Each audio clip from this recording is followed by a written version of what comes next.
తప్పుగా చెప్పిన వారిని, పేరు తప్పుగా పలికిన వారిని ఇద్దరిని చంపుకొని వెళ్ళిపోతా.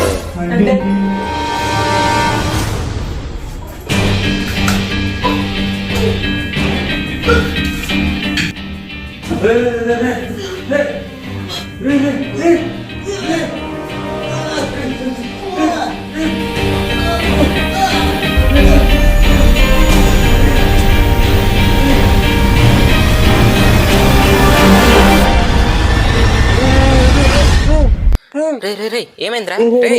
ఏమైందిరా? ఏం లేదురా. చిది అమ్మ జీవితం.